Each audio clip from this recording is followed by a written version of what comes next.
Pourquoi personne ne m'avait parlé plus tôt de ces astuces que seuls les experts semblent connaître? 1. Si une planche en bois se fissure, ne la jette pas tout de suite. Commence par la maintenir fermement avec une corde. Ensuite, plante un clou de chaque côté de la fissure et enroule du fil métallique autour des deux clous pour bien resserrer la planche. De cette manière, la planche fendue sera réparée. 2.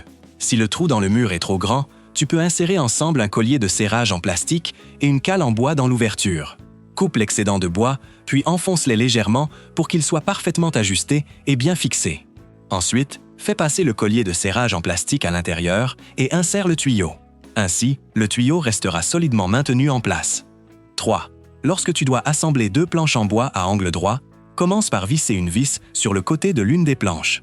Ensuite, accroche la tête de la vis avec la griffe d'un marteau et tire fortement pour rapprocher les deux morceaux de bois. De cette façon, ils seront parfaitement alignés sans laisser le moindre espace. 4. Si un mur en plaque de plâtre présente un trou, ne t'inquiète pas. Commence par fixer une planche de support derrière l'ouverture. Ensuite, recouvre la partie endommagée avec du ruban adhésif. Trace la forme en suivant le contour du trou et découpe une pièce de la même taille en utilisant ce modèle. Une fois installée, l'ouverture sera parfaitement réparée. 5.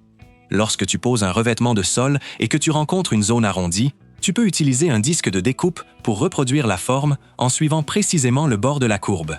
Ainsi, la partie découpée du revêtement s'adaptera parfaitement à la surface incurvée. 6. Si des fissures apparaissent sur le mur, ne désespère pas. Commence par remplir la fissure avec de la mousse expansive.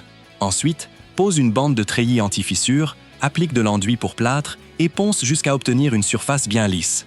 Enfin, applique une couche de peinture au latex et la fissure sera réparée. 7.